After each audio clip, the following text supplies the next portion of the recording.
Deretan mobil berpelat Jakarta berhenti rapat di tepi jalan kecil yang dikelilingi kebun salak dan pohon rambutan. Di sela-selanya motor-motor warga desa Yogyakarta ikut berjejer.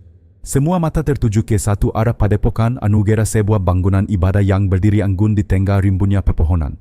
Dari luar bangunan itu tampak sederhana bercampur aura kuno, namun ada kesan mewah pada ukiran kayu jati dan gapura batu andesit yang menjulang. Meski arsitekturnya menawan, daya tarik utama bukanlah dinding atau patung, melainkan sosok yang disebut-sebut sebagai Ki Hadi Santoso. Lelaki berusia lebih dari 50 tahun itu digelari orang suci oleh para pengikutnya. Berbeda dengan dukun atau kiai kampung pada umumnya, ia tak pernah mengenakan jubah kokelat, tak memukul beduk dan tak membaca doa panjang. Ki Hadi Mongkol layaknya seorang filsuf modern mengutip ajaran agama, menghubungkannya dengan energi semesta dan berbicara tentang penyucian jiwa lewat suara yang tenang namun penuh wibawa. Paduan antara spiritualitas dan psikologi membuatnya tampak berbeda sekaligus meyakinkan. Kaum intelektual tertarik karena ia dianggap dalam pemikiran. Para pengusaha perkaya karena kata-katanya terasa logis. Sementara masyarakat sederhana yakin bahwa kalau dihormati pasti mendatangkan berkah. Ki Hadi tak pernah memaksa siapapun untuk perkaya, namun ia menanamkan rasa takut kehilangan kesempatan selamat jika menolak ajarannya. Di tengah zaman ketika banyak penyakit sulit disembuhkan, pasangan-pasangan mandul berputus asa dan orang-orang bergulat dengan depresi, Padepokan Anugera menjelma tempat bergantung bagi harapan rapuh. Dari Padepokan itu lahirlah sebuah legenda air suci Tirta Kamandalu. Segelas air yang katanya bisa membuka jalan keturunan. Setiap tetesnya bukan hanya berisi harapan, melainkan juga pintu menuju tragedi yang kelak mengguncang banyak keluarga. Di antara ratusan pengunjung yang pernah datang, ada sepasang suami istri yang kelak menjadi pusat badai, Budi Santosa dan istrinya Siti Hapsari. Budi dikenal sebagai pemilik gudang buah terbesar di Bantul. Ia berkarakter keras belak-belakan, tetapi cinta pada istrinya dengan karakter lelaki Jawa, jarang berkata manis namun hatinya tulus. Siti sebaliknya lembut, penuh kesabaran dan jarang membantah. Bagi banyak orang mereka pasangan ideal, hanya satu kekurangan: bertahun-tahun menikah mereka tak kunjung dikaruniai anak. Selama hampir 10 tahun keduanya berkelana ke rumah sakit di Yogyakarta, Surabaya hingga Bandung. Mereka mencoba obat herbal, terapi medis, bahkan program bayi tabung. Namun setiap kali hasilnya nihil.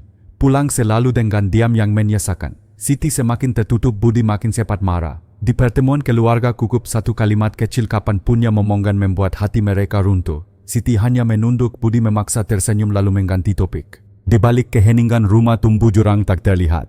Siti merasa dirinya beban, sementara Budi tak tahu harus berbagi pada siapa. Meski masih pergi berdua makan malam atau beribadah, mereka tak lagi menyentuh luka masing-masing. Sampai suatu sore seorang teman lama berkunjung. Ia pernah berhasil mendapat anak setelah berdoa di Padepokan Anugera. Dengan santai ia berkata, kenapa tidak coba ke Ki Hadi? Banyak yang bilang beliau punya tangan dingin. Budi semula tak percaya, tetapi ketika ia melihat tatapan istrinya, bukan tatapan memaksa melainkan keputusan yang ingin menggenggam sekerka harapan, ia tak sanggup berkata tidak. Beberapa hari kemudian mereka berangkat menuju Padepokan yang disebut keramat itu. Sore mendung di musim penghujan mereka tiba. Ki Hadi menyambut bukan di aula utama melainkan di ruang kecil mirip bilik meditasi. Lampu temaram harum, dupa samar, lonceng angin berdering lembut. Tanpa doa panjangnya menuang teh lalu menatap tajam ke mata Siti. Napasmu berat oleh karma lama tetapi masih bisa dibersihkan, ujarnya pelan. Ia tak meramal sembarangan. Ki Hadi menanyakan tanggal lahir, pekerjaan, bahkan tahun terbaik usaha Budi. Semua seolah wawancara pribadi yang mendalam, bukan ritual mistis. Dengan suara seperti mantra ia menyimpulkan, kalian bisa punya anak, hanya saja jalan energi tertutup. Untuk membukanya tubuh sang istri harus dimurnikan lebih dulu.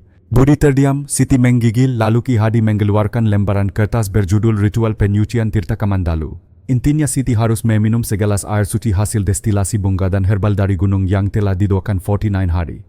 Saat meminumnya jiwa akan melayang, tubuh harus pasrah karena menolak berarti melawan kehendak langit. Syarat mutlak ritual dilakukan hanya bersama Ki Hadi dalam ruang tertutup penuh kesunyian. Budi gelisah tapi melihat istrinya diam, ya lulu. Kalau ini satu-satunya harapan kita, coba, katanya. Siti pun menyetujui meski hatinya takut. Bukan takut pada ritual melainkan takut pada dirinya sendiri, takut jika gagal lagi ia tak mampu berdiri di samping suaminya. Maka jadwal ditetapkan malam bulan purnama. Malam itu di bilik khusus Siti duduk sendiri. Di meja kecil sebuah kawan porselen berisi cairan bening berkilau. Harumnya manis aneh. Ia meneguk. Awalnya tak terjadi apa-apa. Beberapa menit kemudian pandangannya berputar. Suara bergema, ruang bergetar, lalu semuanya gelap. Ingatan terakhirnya sebuah tangan dingin menyentuh pundaknya. Setelah itu hampa. Ki Hadi keluar dengan tenang menepuk bahu Budi. Istrimu perlu beristirahat. Ritual telah selesai. Sekarang biarkan langit menentukan. Beberapa minggu kemudian kabar mengejutkan datang Siti hamil. Budi terisak bahagia memeluk istrinya bersyukur kepada Tuhan berterima kasih pada Ki Hadi. Mereka kembali ke padepokan membawa sesajen uang dan buah. Tetapi Ki Hadi hanya tersenyum rendah hati. Saya tidak bekerja untuk uang, hanya cukup untuk dupa dan lampu minyak, katanya. Sikap sederhana itu membuat kepercayaan Budi makin bulat.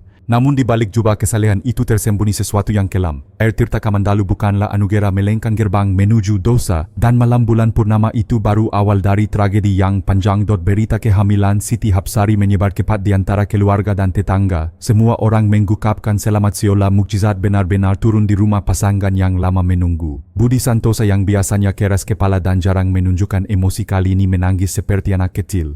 Tangannya menggenggam era jemari istrinya seakan takut kehilangan kebahagiaan yang baru saja hadir.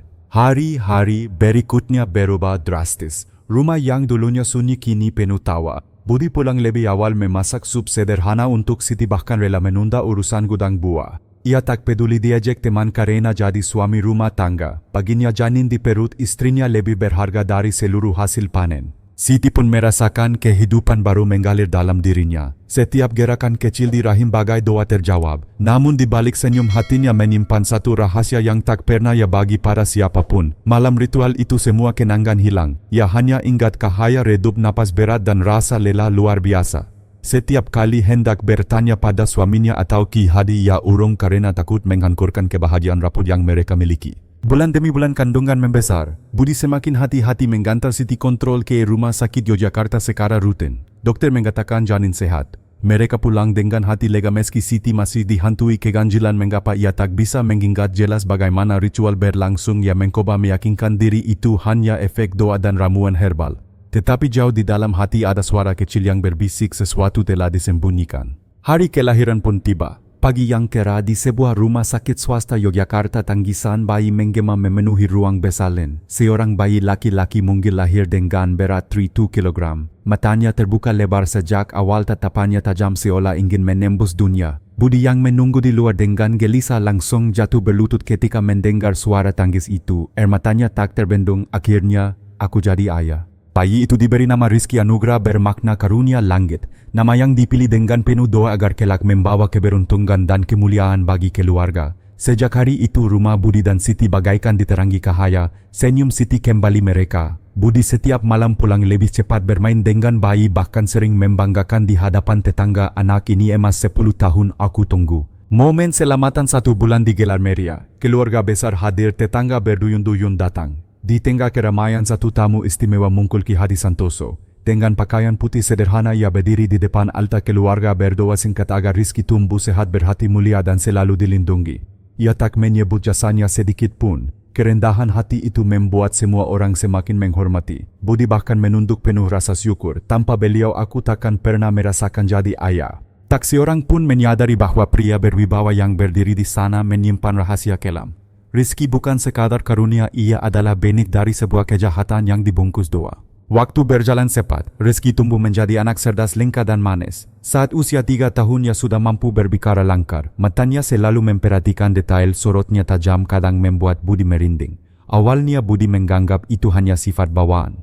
Mungkin mirip keluarga Siti, pikirnya. Tetapi suatu sore ketika ia melihat foto lama saat selamatan bayi, jantungnya serasa berhenti. Dalam foto itu Rizky kecil digendong Siti sementara Ki Hadi berdiri di samping mereka. Tatapan mata, bentuk wajah bahkan garis rahang semuanya mirip. Budi terdiam lama. Malam itu ia menatap wajah anaknya yang sedang tidur pulas. Hatinya berkecamuk bangga sebagai ayah, tetapi juga muncul ketakutan samar. Mengapa wajahnya lebih mirip Ki Hadi daripada diriku? Hari-hari setelah itu Budi mulai resah. Setiap gerakan kecil Rizky kara tertawa karena menggeniit mengingatkannya pada Ki Hadi. Kecurigaan tumbuh bagai retakan kakak. Semakin ia mencoba menepis, semakin jelas bayangan itu. Budi jadi mudah marah, sulit tidur, bahkan kadang menghindari anaknya sendiri. Siti bingung namun tak berani bertanya. Ia takut membuka luka yang mungkin menghancurkan semua. Keraguan itu akhirnya mendorong Budi mengambil langkah nekat. Diam-diam ia memotong sedikit rambut Rizky, menyimpannya bersama potongan kukunya sendiri. Dengan alasan urusan dagang ia berangkat ke Semarang. Tujuannya bukan gudang buah melainkan sebuah laboratorium forensik swasta. Di sana ia menyerahkan sampel untuk tes DNA. Petugas berkata hasil keluar 10 hari kemudian. 10 hari itu terasa seperti neraka. Setiap malam Budi duduk termenung antara berharap hasil membuktikan ia ayah kandung dan takut firasatnya benar. Ia jarang bicara dengan Siti, bahkan enggan memeluk Rizky. Suasana rumah yang dulu hangat berubah tegang. Siti hanya bisa menangis dalam diam, tak mengerti apa yang sedang memakan hati suaminya. Malam ke-10 amplop hasil tes akhirnya ada di tangannya. Ia tak segera membukanya. Baru larut malam saat rumah sepi, ia duduk di teras menyalakan lampu temaram dan membuka amplop itu dengan tangan gemetar. Baris terakhir di kertas putih itu menghantam hatinya lebih keras dari apapun. Tidak terdapat hubungan biologis antara sampel ayah dan anak. Dunia Budi runtuh seketika. Ia tak berteriak, tak mengkankurkan barang. Hanya duduk membeku menatap kosong. Matanya merah, bibirnya kering dan dalam dadanya ada perasaan hampa yang tak bisa digambarkan. Ia merasa seperti kehilangan segalanya, cinta, keluarga, harga diri. Keesokan paginya saat Siti sedang memotong buah di dapur, Budi meletakkan amplop itu di meja dengan suara keras. "Lihat ini." Siti menggernit lalu membaka. Tangan gemetar, wajah pucat. Aku tidak tahu apa-apa, Bud. Aku hanya minum tirta Kamandalu itu." Suaranya serak penuh tangis. Namun bagi Budi kata-kata itu hanya menambah kemarahan. "Air suci, omong kosong, katakan berapa kali kau bersama Ki Hadi?" Suaranya meledak seperti petir. Siti terisak mencoba menjelaskan tentang rasa melayang cahaya redup dan tubuh yang tak berdaya saat ritual. Tapi semakin ia bercerita, semakin Budi yakin bahwa itu bukan sekadar doa. Amarah menelan akal sehatnya. Budi merobek foto keluarga, membanting kursi lalu pergi malam itu juga. Ia meninggalkan rumah tanpa arah, meninggalkan istri yang hancur dan seorang anak yang tak tahu apa-apa. Sejak malam Budi Santosa meninggalkan rumah, suasana di kampung berubah. Bisik-bisik tetangga mulai terdengar. Ada yang berkata bisnis buahnya bangkrut, ada pula yang berbisik pernikahannya retak. Siti Hapsari hanya bisa menutup pintu rapat, berusaha menenangkan Rizky Anugrah yang masih kecil dan tak mengerti apa-apa. Di balik senyumnya pada anak, hatinya terkabik rasa bersalah dan ketakutan. Ia sendiri masih tak paham apa yang benar-benar terjadi dalam ritual itu, hanya ingatan samar dan tubuh yang letih. Di tempat lain ada seorang pria yang tak kalah resa, Agus Dwi Pranoto, pemilik toko elektronik di Pasar Bantul. Bertahun-tahun sebelumnya ia dan istrinya juga pernah menjalani ritual tirta Kamandalu di Padepokan Anugera. Saat itu istrinya mendadak hamil setelah lama menanti. Mereka mengira itu anugerah Tuhan melalui tangan Ki Hadi Santoso. Tetapi mendengar kabar rumah tangga Budi hancur karena hasil tes DNA, Agus merasa dadanya seperti ditikam. Ingatan tentang ritual yang dialami istrinya kembali menghantuinya. Aroma dupa tebal, suara gamelan samar tubuh istrinya lunglai setelah meneguk air suci. Tak ingin hidupnya runtuh oleh keraguan, Agus mengambil langkah berani. Diam-diam ia membawa sampel rambut anaknya dan dirinya ke laboratorium di Yogyakarta. 10 hari kemudian hasilnya keluar. Kata-kata di kertas itu membuat kakinya lemas. Tidak ada hubungan biologis antara dirinya dan anak itu. Dunia seakan runtuh. Ia ingin marah, tetapi lebih dari itu ia merasa dikhianati, bukan oleh istrinya melainkan oleh seseorang yang memanfaatkan keputusasaan mereka. Agus memilih tak ribut. Ia tahu emosi hanya akan menghancurkan keluarganya lebih jauh. Malam itu ia menatap wajah anaknya yang sedang tidur pulas. Air mata jatuh tanpa suara. "Kamu tetap anakku," bisiknya. Namun di balik kalimat itu hatinya menyimpan dendam membara pada Ki Hadi. Beberapa minggu kemudian takdir mempertemukan Budi dan Agus. Keduanya duduk di sebuah warung kopi pinggir jalan malam gelap, hanya diterangi lampu neon redup. Tak ada kata pengantar panjang. Mereka saling menatap dan dalam sekejap luka yang sama menyatukan mereka. "Aku juga korban," kata Agus lirih sambil menyerahkan hasil tes DNA. Budi membaka lalu matanya berkaka-kaka. Untuk pertama kali sejak ia tahu kebenaran, ia tak merasa sendirian. Dari pertemuan itu mereka mulai menggali lebih jauh. Agus menyebut seorang pria lain tetangganya di desa sebelah, Slamet Rianto, yang juga tiba-tiba mendapat anak setelah ritual di Padepokan Anugera.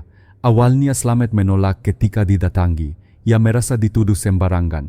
Namun setelah beberapa hari bimbang, ia ikut melakukan tes DNA. Hasilnya sama, tidak ada hubungan biologis dengan anak yang selama ini ia banggakan. Kini 3 orang ayah terhubung oleh nasib pahit yang sama. Mereka mulai sadar ini bukan kebetulan.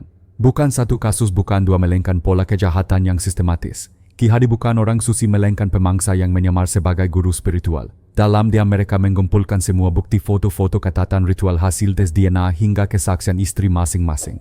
Malam itu di rumah sederhana milik Agus mereka bertiga berkumpul.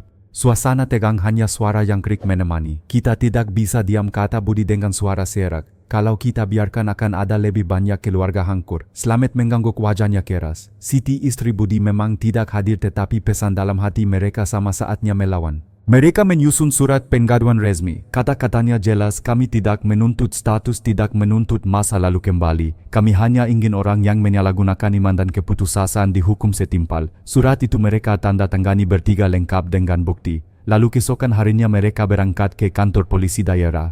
Ketika berkas laporan itu diserahkan, keheningan panjang menyelimuti ruangan. Aparat terkejut. Nama Ki Hadi Santoso selama ini dihormati, bahkan sering dikunjungi pejabat dan tokoh masyarakat. Bagaimana mungkin ia terlibat skandal seperti ini, namun bukti tak bisa dibantah. Kepala penyidik menerima laporan itu dengan wajah serius. Kami akan menyelidiki, tapi butuh strategi. Orang ini leken. Sejak hari itu penyelidikan rahasia dimulai. Tim khusus dibentuk dipimpin seorang perwira wanita berpengalaman, Inspektur Ratna Wulandari, terkenal dengan kecerdasannya dalam membongkar kasus penipuan berbasis spiritual. Ia membaca setiap lembar laporan, menatap foto-foto anak-anak, lalu berkata, mantap, jika benar kita akan bongkar semuanya.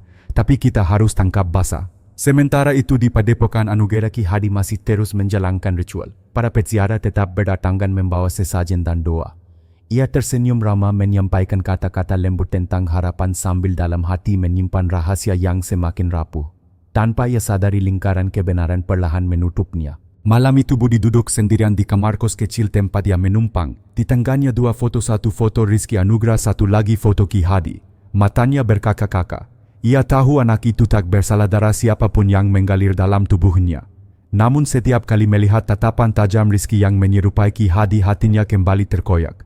Bagaimana aku bisa mencintaimu tanpa rasa takut, batinnya lirih. Babak baru telah dimulai. 3 pria yang terluka kini bersatu. Aparat hukum sudah turun tangan. Padepokan Anugera yang tampak damai akan segera menjadi arena pertarungan antara kebenaran dan topeng susidot. Laporan yang diserahkan Budi Santosa, Agus Dovi Pranoto dan Slamet Rianto mengguncang ruang penyidik. Inspektur Ratna Wulandari menyadari kasus ini bukan sekadar penipuan kecil. Ada dugaan kuat penggunaan obat bius, pelecehan seksual hingga manipulasi kepercayaan publik. Selama lebih dari 1 dekade Padepokan Anugera dianggap tempat suci yang tak bercela. Membongkar topeng itu bukan hal mudah sebab nama Ki Hadi Santoso sudah berakar dalam hormat masyarakat bahkan pejabat lokal. Kalau kita hanya mengandalkan kesaksian orang tidak akan percaya, ujar Ratna di ruang rapat. Kita harus tangkap basah dengan bukti yang tak terbantahkan. Timnya mengangguk. Rencana penyamaran pun disusun. Seorang anggota polisi wanita akan berpura-pura menjadi pasien baru datang meminta berkah keturunan. Semua detail kehidupan pribadinya disiapkan, mulai dari rekam medis hingga perhiasan feng shui dipergelangkan tangan. Targetnya membuat Ki Hadi percaya bahwa korban ini sempurna untuk dijadikan sasaran. Ratna memilih dirinya sendiri sebagai umpan. Ia paham risiko besar, tapi juga tahu hanya ia yang bisa memainkan peran dengan cukup meyakinkan. Dalam dokumen palsu ia berubah menjadi Dewi Kartikasari, seorang pengusaha properti sukses berusia pertengahan 30, kaya mandiri tetapi tertekan karena belum juga memiliki anak. Semua sudah diatur dengan cermat, bahkan hingga detail alamat kantor fiktif dan nomor kontak asisten. Kunjungan pertama ke Padepokan Anugera berlangsung tenang. Ratna dengan dandanan sederhana namun elegan menyampaikan keluhannya. Ki Hadi menatap dalam-dalam lalu tersenyum penuh pengertian. Kamu punya aura kuat, tapi ada pintu yang belum terbuka, katanya dengan suara lembut. Ia tidak langsung menawarkan solusi, hanya memberi wejangan tentang energi semesta. Ratna pura-pura terharu menyeka mata dengan sapu tangan. Di balik rasa iba yang ditunjukkan, kameranya yang diselipkan di kancing baju merekam setiap detik. Kunjungan kedua lebih intens. Kali ini Ki Hadi menanyakan lebih detail tentang tanggal lahir, riwayat usaha hingga tahun-tahun terbaik dalam bisnis Dewi Kartikasari. Semua jawaban Ratna langkar karena sudah dipersiapkan. Ki Hadi mengangguk-angguk lalu berkata, saya rasa kamu bisa menjalani ritual penyucian Tirta Kamandalu. Itu jalan membuka rahim yang tertutup. Ratna berpura-pura ragu tapi akhirnya setuju setelah didesak oleh keputusasaan yang ia perangkan. Perangkap telah dipasang. Hari ritual tiba. Malam tanggal 13 bulan Jawa, bilik khusus di belakang Padepokan dipenuhi aroma dupa pekat. Lampu temaram, pintu dikunci dari dalam. Ki Hadi masuk dengan jubah putih membawa kawan porselen berisi cairan bening berkilau. Minumlah, ukapnya, roh suci akan membimbingmu. Ratna pura-pura gemetar lalu meneguk cairan itu. Sesuai skenario, ia berpura-pura batuk menutupi mulut dan dalam sekejap menukar kawan dengan air putih biasa yang sudah disembunyikan di lengan bajunya. Kamera mikro di bajunya menangkap semua gerakan. Beberapa menit kemudian Ratna memerankan efek mabuk. Ia menunduk tubuhnya, goyah napasnya berat. Ki Hadi mendekat membaka 2 liri lalu perlahan menyentuh bahunya. Tangannya mulai bergerak ke arah kancing pakaian. Saat itu juga wajahnya terekam jelas oleh kamera, suara bisikannya terdengar tanpa gangguan. Ia tak menyadari bahwa di balik dinding tim polisi lengkap dengan headset menyaksikan setiap detik. Ketika tangannya hampir melangkah lebih jauh, Ratna membuka mata menepis lalu menjatuhkan kuncen bela diri. Tubuh Ki Hadi terhempas ke lantai. Dalam hitungan detik pintu didobrak, anggota tim khusus menyerbu masuk. Ki Hadi Santoso, Anda ditangkap atas dugaan pelecehan, seksual penipuan dan praktik keagamaan palsu, seru salah satu polisi. Wajah pria yang dulu disebut guru susi itu berubah pucat pasi. Ia mencoba berteriak tapi suaranya tenggelam oleh bunyi borgol yang menggunci pergelangan tangannya. Malam itu padepokan Anugerah gempar. Warga yang menunggu di luar beresakan ingin tahu. Kabar penangkapan menyebar cepat ke seluruh Bantul. Ada yang kaget, ada yang menyangkal, ada yang marah. Banyak pengikut setia tak percaya orang yang mereka anggap penyelamat ternyata predator. Namun video yang direkam kamera tersembunyi segera diputar di markas polisi, jelas tanpa rekayasa menunjukkan wajah asli Ki Hadi saat hendak melangkarkan aksinya. Di ruang interogasi, Ratna duduk berhadapan dengan Ki Hadi. Tak ada lagi senyum penuh wibawa, hanya sorot mata kosong. Kenapa, tanya Ratna datar. Awalnya ia diam, lalu akhirnya mengaku selama bertahun-tahun ia mencampur air ritual dengan zat penenang ringan. Saat para wanita kehilangan kesadaran, ia melakukan pelecehan. Mereka pikir itu mukjizat, katanya lirih. Padahal hanya kelemahan mereka sendiri. Pengakuan itu membuat darah Ratna berdesir. Ia menahan emosi karena tahu keadilan baru dimulai. Semua rekaman hasil DNA dan pengakuan tertulis akan menjadi senjata di pengadilan. Sementara itu di rumah masing-masing, Budi, Agus dan Slamet mendengar berita penangkapan lewat radio lokal. Tiga pria itu saling menghubungi lalu bertemu kembali di rumah Agus. Tidak ada sorak-sorai, hanya keheningan panjang. Air mata jatuh bukan karena bahagia melainkan karena luka yang akhirnya diakui negara. Kita sudah berhasil membuka topengnya, ujar Budi dengan suara berat. Tapi luka keluarga kita siapa yang bisa sembuhkan? Tak ada yang menjawab. Mereka hanya saling menatap, saling mengerti bahwa perjuangan belum selesai. Anak-anak mereka masih harus tumbuh dengan kebenaran pahit. Para istri mereka masih membawa trauma malam-malam ritual. Dan mereka sebagai ayah masih harus berdamai dengan rasa kehilangan yang tak mungkin dipulihkan. Namun satu hal pasti, topeng kesucian itu telah robek. Padepokan Anugerah tak lagi menjadi lambang harapan semu, melainkan bukti bahwa iman yang buta bisa dijadikan alat kejahatan. Kabar penangkapan Ki Hadi Santoso menyebar luas seperti api yang membakar ladang kering. Media lokal menurunkannya di halaman depan televisi nasional, menyiarkan potongan rekaman kamera tersembunyi, dan warganet memenuhi jagat maya dengan komentar. Ada yang lega, ada yang murka, ada pula yang masih menyangkal. Tidak mungkin beliau orang suci, tulis seorang pengikut fanatik. Namun bukti visual tak terbantahkan. Wajah, suara dan gerakan Ki Hadi terekam jelas saat hendak mengkabuli perempuan yang diyakininya pasien. Pihak kepolisian segera menuntaskan berkas perkara. Puluhan kesaksian dikumpulkan, termasuk dari Siti Hapsari, istri Budi Santoso, juga dari istri Agus dan Slamet. Awalnya mereka gemetar, sulit berbicara karena rasa malu dan trauma. Namun dukungan suami membuat mereka berani menyampaikan kebenaran. Setiap kata yang mereka ungkapkan meningkat pola sama minum air tirta Kamandalu, tubuh lemah tak berdaya, lalu ingatan yang terputus. Semua itu dipadukan dengan hasil DNA membentuk rantai bukti yang kokoh. Hari sidang perdana di Pengadilan Negeri Yogyakarta menjadi tontonan massal. Ratusan orang memadati halaman, sebagian ingin melihat langsung jatuhnya seorang susi. Aparat keamanan memperketat penjagaan. Di ruang sidang deretan kursi penuh sesak oleh jurnalis, aktivis perempuan hingga warga biasa. Ki Hadi dibawa masuk dengan seragam tahanan oranye. Wajahnya pucat, rambutnya berantakan, jauh dari sosok bijak berwibawa yang dulu dielu-elukan. Saat hakim membuka sidang ruangan hening, jaksa membacakan dakwaan pelecehan seksual berulang, penipuan dan praktik keagamaan palsu. Hukuman maksimal penjara seumur hidup. Ki Hadi sempat menunduk lalu berusaha bicara, saya hanya menolong dengan cara yang diwariskan leluhur. Tapi suaranya tenggelam oleh bisik-bisik sinis hadirin. Kesaksian demi kesaksian dipaparkan. Siti Hapsari naik ke mimbar dengan langkah gemetar. Ia menunduk menahan air mata. Saya tidak sadar apa yang terjadi malam itu. Ketika bangun tubuh saya lelah, tapi saya percaya itu bagian dari ritual. Hakim mengangguk meminta ia tenang. Di kursi penonton Budi menatap istrinya dengan campuran iba dan amarah. Luka mereka dibuka di depan umum, tapi ia tahu itu perlu agar kebenaran terungkap. Giliran Agus dan Slamet, mereka memperlihatkan hasil tes DNA. Lembar kertas sederhana namun dampaknya menghantam ruang sidang seperti palu. Beberapa orang yang tadinya meragukan mulai terdiam. Fakta biologis tak bisa diperdebatkan. Anak-anak yang mereka besarkan ternyata bukan darah daging mereka. Keheningan panjang menyelimuti ruang. Puncak sidang terjadi ketika jaksa memutar rekaman kamera tersembunyi. Layar besar menampilkan Ki Hadi menyajikan kawan lalu mencoba membuka kancing baju korban. Gambar dan suara jelas. Suara gemuruh terdengar, ada yang terisak, ada yang memaki, ada pula yang menutup wajah tak sanggup melihat. Hakim menggetuk palu 3 kali untuk menenangkan. Di kursi terdakwa Ki Hadi menutup mata, bahunya turun seakan sadar semua sudah berakhir. Pembela mencoba berargumen bahwa ritual itu disalahartikan, bahwa korban rela karena perkaya. Tetapi hakim dan publik tahu persetujuan dalam keadaan tak sadar bukanlah persetujuan. Argumen itu runtuh sebelum selesai diungkapkan. Selama berminggu-minggu sidang berlanjut, para ahli psikologi forensik memberi keterangan tentang efek zat penenang ringan yang ditemukan dalam air ritual. Ahli agama menjelaskan tidak ada ajaran sahih yang membenarkan praktik seperti itu.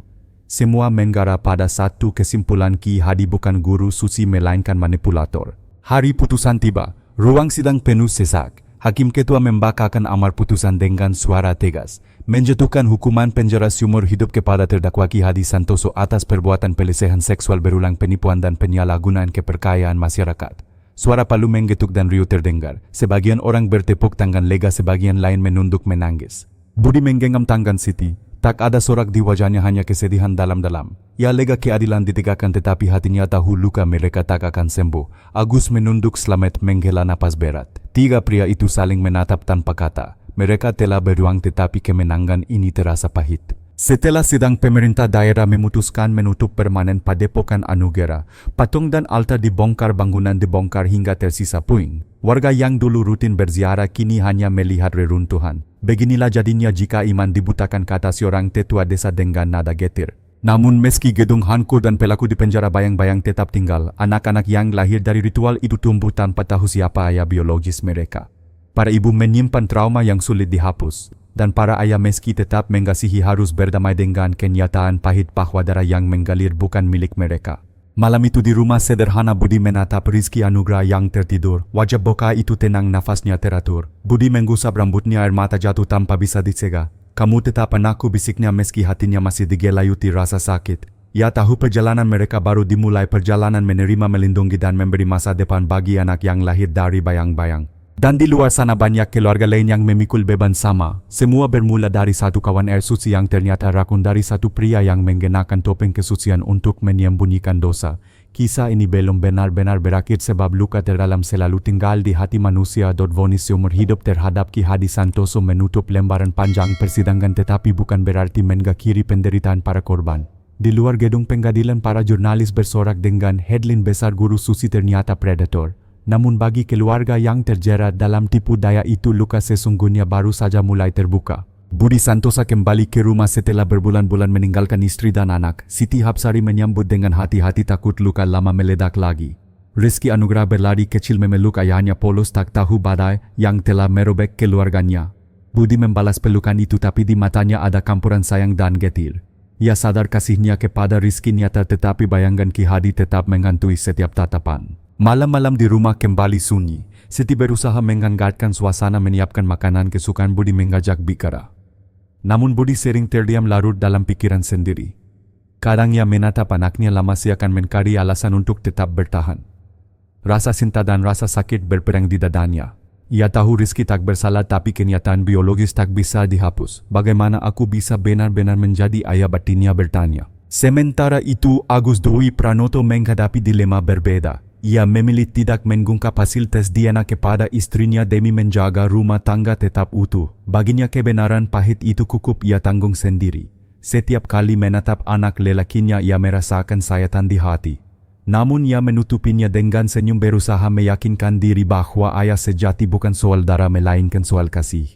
Meski begitu, di malam-malam sepi ia sering menangis sendirian, takut suatu hari anak itu sendiri yang menanyakan kebenaran. Slamet Rianto bahkan lebih keras. Ia sempat berniat menceraikan istrinya, merasa tidak sanggup menanggung malu.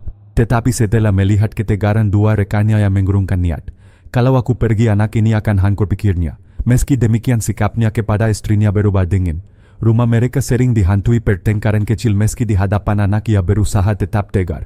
Di sisi lain, Inspektur Ratna Wulandari mendapat pujian besar atas keberhasilan operasi penyamaran. Namun jauh di dalam dirinya ada perasaan hampa. Setiap kali ia meninjau laporan akhir, melihat foto-foto anak yang lahir dari ritual, hatinya teriris. Mereka tidak salah tapi harus memikul stigma seumur hidup, ukapnya lirih. Ratna tahu pekerjaan polisi hanya bisa menjerat pelaku bukan menyembuhkan jiwa korban. Beberapa organisasi sosial mulai turun tangan menawarkan konseling bagi para perempuan korban. Ada yang berani datang, ada yang menolak karena malu. Sebagian masih menyangkal bahwa mereka pernah dilekeskan memilih percaya pada cerita air suci daripada kenyataan pahit. Trauma membentuk benteng tebal yang sulit ditembus. Waktu berlalu, setahun setelah vonis padepokan Anugera hanyalah lahan kosong penuh rumput liar. Dulu ratusan orang datang membawa harapan, kini hanya ada reruntuhan bata berserakan. Anak-anak desa sering bermain di sana, tak tahu bahwa tempat itu menyimpan cerita kelam. Orang dewasa lewat dengan cepat enggan menoleh seolah ingin melupakan. Namun melupakan tidak mudah. Budi masih sering terbangun di tengah malam bermimpi melihat wajah Rizky berubah menjadi Ki Hadi. Ia terenggak-keringat dingin menggukur. Siti menenangkannya menggenggam tangannya. Dia anak kita, bisik Siti. Budi hanya mengangguk tapi dalam hati belum benar-benar yakin. Hubungan mereka perlahan membaik namun retakan tetap ada. Agus berusaha hidup normal. Ia menenggelamkan diri dalam bisnis toko elektronik, menyibukkan diri agar tak sempat merenung. Tetapi setiap ulang tahun anaknya luka lama kembali terbuka. Ia ingin bahagia namun selalu teringat hasil tes yang disimpannya di laki. Surat itu bagai bom waktu yang suatu hari bisa meledak. Slamet justru makin keras kepala. Ia mendidik anaknya dengan disiplin berlebihan seakan ingin membentuknya sesuai kehendak. Istrinya sering menangis diam-diam. Ia tahu suaminya belum bisa menerima tapi tetap bertahan demi anak. Kehidupan rumah tangga mereka berjalan di atas retakan yang sewaktu-waktu bisa peka. Masyarakat pun belajar sesuatu. Kasus Ki Hadi menjadi bahan diskusi di televisi, seminar hingga khutbah masjid. Para ulama dan akademisi menekankan pentingnya kewaspadaan terhadap praktik spiritual palsu. Keputusasaan bisa membuat orang buta, kata seorang profesor psikologi. Kita harus belajar menempatkan iman dengan sehat, bukan menyerahkannya pada figur yang mengatasnamakan kesucian. Namun meski pelajaran itu bergema bagi keluarga korban, pelajaran datang bersama harga mahal. Anak-anak yang lahir dari ritual tetap harus tumbuh besar. Pertanyaan-pertanyaan tak terelakkan menunggu di masa depan. Siapa ayahku sebenarnya? Kenapa orang menatapku berbeda? Tidak ada jawaban mudah. Budi, Agus dan Slamet sering bertemu diam-diam saling menguatkan. Mereka tahu persaudaraan mereka terbentuk dari luka yang sama. Kadang mereka berkanda pahit, kadang hanya duduk dalam diam. Tidak ada solusi ajaib, hanya langkah kecil menerima kenyataan. Suatu sore Budi membawa Rizky berjalan di sawah. Anak itu berlari-lari riang tertawa lepas. Budi tersenyum samar lalu menunduk merasakan air mata hangat. Mungkin darahmu bukan darahku, bisiknya dalam hati, tapi cintaku untukmu nyata. Ia sadar luka mungkin tak akan hilang tapi kasih bisa menjadi jembatan. Babak hukum Ki Hadi telah selesai. Tetapi babak kehidupan keluarga korban masih panjang dan di dalamnya luka yang tak terlihat seringkali lebih berat daripada luka yang nyata. 3 tahun berlalu sejak vonis seumur hidup dijatuhkan kepada Ki Hadi Santoso. Waktu seakan berlari cepat tetapi luka yang ditinggalkan tidak pernah benar-benar sembuh. Di Bantul nama Padepokan Anugera sudah jarang disebut, hanya sesekali muncul dalam percakapan orang tua sebagai peringatan. Namun bagi keluarga korban, kenangan itu tetap hidup di setiap helaan napas. Rizky Anugrah kini berusia 7 tahun. Ia kira cepat menangkap pelajaran, bahkan guru di sekolah dasar sering memuji kepandaiannya. Namun ada sesuatu pada dirinya yang membuat orang tua tertegun. Tatapan matanya tajam, jauh lebih dewasa dari anak sebayanya. Budi Santosa sering terdiam menatap mata itu. Di satu sisi ia bangga anaknya pintar. Di sisi lain tatapan itu mengingatkannya pada wajah Ki Hadi yang selalu muncul dalam mimpi buruk. Setiap hari berusaha menenangkan suaminya. Dia anakmu Bud. Jangan lihat masa lalu, lihatlah masa depan, katanya. Tapi Budi hanya tersenyum pahit. Ia memang berusaha menerima namun rasa curiga kadang datang tanpa permisi. Setiap kali Rizky menunjukkan sikap serius, Budi merasa dadanya ditekan beban yang tak kasat mata. Di rumah Agus Dwi Pranoto situasi berbeda. Anaknya tumbuh penuh kasih sayang karena Agus memilih menutup rapat kebenaran. Ia tak pernah menceritakan hasil tes DNA kepada siapapun, bahkan kepada istrinya. Biar aku saja yang menanggung, tekadnya. Ia ingin anaknya tumbuh tanpa beban stigma. Namun rahasia itu kadang menyesakan. Saat anaknya bertanya polos, "Ayah, aku mirip siapa?" Agus terdiam, bibirnya keluh. Malam-malam ia berdoa agar kelak anaknya tidak pernah tahu kebenaran pahit itu. Slamet Rianto masih bergulat dengan amarah. Meski ia tetap membesarkan anaknya, hubungan dengan istrinya dingin. Ia tak bisa menghapus rasa dikhianati meski tahu istrinya juga korban. Pertengkaran kecil sering meletus, anak mereka sering jadi penengah. Waktu memang meredakan sebagian luka tetapi tidak menghapus seluruhnya. Sementara itu Inspektur Ratna Wulandari dipromosikan menjadi Kepala Unit Kejahatan Khusus. Kasus Ki Hadi dianggap tonggak penting dalam karirnya. Namun ia tidak pernah merasa benar-benar puas. Setiap kali menerima laporan kasus baru ia teringat wajah-wajah anak yang lahir dari ritual Tirta Kamandalu. Hukum memang menghukum pelaku, ujarnya dalam hati, tapi tidak menyembuhkan luka jiwa korban. Ratna kemudian bekerja sama dengan organisasi sosial membentuk program konseling gratis untuk perempuan korban praktik spiritual palsu. Perlahan beberapa wanita datang membuka diri meski masih banyak yang menolak. Ia tahu perjuangan panjang masih menanti. Suatu malam Budi Agus dan Slamet kembali berkumpul di warung kopi sederhana. Mereka jarang bertemu, tapi ketika duduk bersama keheningan mereka kukuh bercerita. 3 cangkir kopi menggepul, 3 hati memikul beban serupa. Aku takut suatu hari Rizky bertanya siapa ayahnya, kata Budi pelan. Agus menatap meja. Kalau dia bahagia, untuk apa membuka luka? Slamet menghela napas. Tapi kebenaran tidak bisa selamanya disembunyikan. Cepat atau lambat mereka akan tahu. Hening lagi, masing-masing tahu jawaban itu benar, tetapi tak seorang pun siap menghadapi hari itu. Mereka sadar perjuangan terberat bukan melawan Ki Hadi, melainkan mendidik anak-anak yang lahir dari bayang-bayang kejahatannya. Hari-hari berlalu, Rizky semakin tumbuh, mulai menanyakan hal-hal rumit. Suatu sore ia duduk di samping Budi yang sedang memperbaiki sepeda. Ayah, kenapa teman-teman bilang aku mirip orang lain, bukan mirip ayah? Pertanyaan itu membuat jantung Budi seakan berhenti. Ia terdiam lama lalu memeluk anaknya erat. Kamu mirip siapapun, kamu tetap anak ayah. Itu yang paling penting. Rizky tersenyum meski matanya seolah ingin tahu lebih banyak. Budi sadar waktu tak bisa ditunda. Cepat atau lambat ia harus menyiapkan jawaban jujur. Namun malam itu ia memilih menunda karena ia sendiri belum sanggup. Di desa masyarakat mulai mengambil pelajaran. Banyak orang lebih hati-hati terhadap janji-janji spiritual. Masjid dan gereja ramai dengan pengajian dan doa bersama menekankan pentingnya iman yang sehat dan logis. Para tokoh agama menegaskan bahwa mukjizat bukanlah barang dagangan dan penderitaan manusia tidak boleh jadi lahan penipuan. Kasus Ki Hadi menjadi peringatan keras meski selalu ada yang mencoba melupakan. Namun bagi keluarga korban, melupakan adalah mustahil. Anak-anak mereka terus tumbuh membawa jejak masa lalu yang tak diminta. Para ibu berjuang menyembuhkan diri, para ayah berjuang menerima kenyataan. Dan anak-anak tanpa mereka sadari menjadi simbol sekaligus beban. Malam terakhir sebelum ulang tahun Rizky yang ke-8, Budi berdiri di depan jendela memandang langit penuh bintang. Ia berbisik pada dirinya sendiri, aku tidak bisa mengubah masa lalu, tapi aku bisa memilih masa depan. Ia menoleh ke ranjang melihat Rizky tidur dengan damai. Perlahan senyum tipis muncul di wajahnya. Ia tahu jalan panjang menanti penuh pertanyaan dan mungkin air mata. Namun ia juga tahu cinta yang nyata bisa lebih kuat daripada darah. Pada pekan anugerah sudah lama runtuh, Ki Hadi Santoso mendekam dalam sel tanpa cahaya, tetapi benih yang ia tanam tetap hidup dalam bentuk anak-anak yang lahir dari dosa.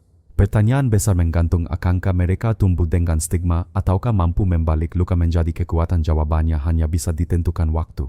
Yang pasti bagi Budi Agus, Slamet dan semua korban, perjalanan belum berakhir. Mereka telah membuka kedok seorang penipu, tetapi kini mereka harus membuka jalan bagi generasi baru yang lahir dari bayang-bayang. Di sebuah sore yang tenang, matahari condong ke barat menyinari sawah Bantul dengan cahaya keemasan. Angin membawa aroma tanah basah, tanda hujan baru saja reda. Budi Santosa berjalan pelan di pematang sawah menggandeng tangan kecil Rizky Anugrah. Anak itu berlari-lari kecil tertawa lepas sesekali memetik bunga liar di pinggir jalan. Suasana damai itu seakan menutupi badai panjang yang pernah mengguncang keluarga mereka. Namun dalam hati Budi luka lama masih meninggalkan jejak. Ayah tanya Rizky polos, kenapa orang sering bilang aku istimewa? Budi terdiam sejenak lalu tersenyum. Karena kamu hadiah terbesar dalam hidup ayah dan ibu. Jawaban itu sederhana tapi menyimpan pergulatan batin. Budi sadar suatu hari ia harus jujur, tetapi hari itu belum datang. Untuk sementara ia memilih menjaga senyum anaknya tetap murni. Di tempat lain, Agus Dwi Pranoto duduk di toko elektroniknya. Anaknya yang kini berusia 10 tahun membantunya melayani pelanggan. Melihat keserdikan putranya, Agus merasakan kebanggaan sekaligus perih. Ia masih menyimpan hasil tes DNA di laci meja, tak pernah berani membuangnya tapi juga tak sanggup menunjukkannya. Ia memilih menjalani hari-hari dengan berpura-pura semua normal. Kadang kebohongan kecil lebih ringan daripada kebenaran yang menghancurkan, bisiknya pada diri sendiri. Slamet Rianto berbeda. Ia mencoba memperbaiki hubungannya dengan istri. Setelah bertahun-tahun membeku, akhirnya ia sadar istrinya pun korban. Malam-malam panjang penuh pertengkaran perlahan berubah menjadi percakapan pelan. Mereka belajar saling memaafkan meski tidak mudah. Anaknya menjadi perekat satu-satunya alasan mereka tetap berusaha. Slamet tahu jika ia terus hidup dalam amarah, keluarga akan runtuh. Sementara itu Inspektur Ratna Wulandari menghadiri seminar nasional tentang penipuan spiritual. Di depan ratusan peserta yang memaparkan kasus Padepokan Anugera. Kejahatan ini bukan hanya melukai tubuh ujarnya tegas tetapi juga mencabik jiwa, merusak keluarga dan menodai iman. Tepuk tangan menggema. Namun Ratna tahu di balik angka dan laporan ada wajah-wajah nyata para ibu yang trauma, para ayah yang patah, anak-anak yang tumbuh dengan pertanyaan tanpa jawaban. Ratna kemudian mendorong lahirnya undang-undang baru yang lebih tegas mengatur praktik keagamaan palsu dan penipuan berbasis spiritual. Ia sadar satu kasus sudah terbongkar tetapi masih banyak guru suci lain di luar sana yang menunggu mangsa. Baginya pertempuran ini belum selesai. Masyarakat perlahan belajar, tak ada lagi kerumunan di bekas lokasi Padepokan Anugera. Reruntuhan telah dibersihkan diganti ladang sayur oleh petani setempat. Anak-anak bermain tanpa tahu kisah kelam yang pernah terjadi. Generasi baru tumbuh tanpa bayangan langsung meski orang tua masih membawa ingatan. Di desa-desa pengajian dan doa bersama semakin ramai. Para pemuka agama menekankan pentingnya berpikir kritis, mengajarkan bahwa mukjizat sejati bukan datang dari air suci atau ritual rahasia melainkan dari iman dan usaha yang tulus. Keputusan membuka pintu bagi penipu, kata seorang ustaz. Karena itu jangan pernah biarkan diri kita kehilangan harapan pada cara yang benar. Suatu malam Budi duduk di beranda rumah. Siti Hapsari menemaninya memandang bulan purnama yang menggantung di langit. Mereka teringat malam kelam bertahun lalu ketika segelas air tirta Kamandalu mengubah hidup mereka selamanya. Namun kali ini rasa sakit bercampur dengan rasa syukur. Mereka masih bersama, masih memeluk anak mereka meski penuh luka. Aku tidak tahu masa depan seperti apa, kata Budi lirih. Tapi aku ingin kita kuat untuk rizki. Siti menggenggam tangannya. Kita sudah melewati neraka. Tidak ada lagi yang bisa memisahkan kita kecuali kita sendiri. Air mata menetes bukan lagi air mata putus asa melainkan air mata yang mencoba memaafkan diri sendiri. Rizki Anugrah tumbuh menjadi simbol paradoks anak yang lahir dari kejahatan tetapi juga menjadi sumber harapan baru. Ia tidak tahu masa lalu orang tuanya, tidak tahu bayang-bayang Ki Hadi yang selalu menghantui. Baginya ia hanya seorang anak yang ingin bermain, belajar dan bermimpi. Dan mungkin justru kepolosan itu yang menjadi cahaya bagi keluarganya. Epilog ini menutup kisah panjang tentang penipuan spiritual, tentang luka keluarga dan tentang keberanian menyingkap kebenaran. Pelajaran terbesar yang tertinggal: keputusan adalah pintu paling berbahaya karena di sanalah penipu menyusup. Iman harus berjalan beriring dengan akal sehat dan cinta sejati kadang lebih kuat daripada darah. Di ujung semua luka masih ada cahaya-cahaya kecil yang lahir dari keteguhan hati manusia untuk bertahan, mencinta dan memaafkan.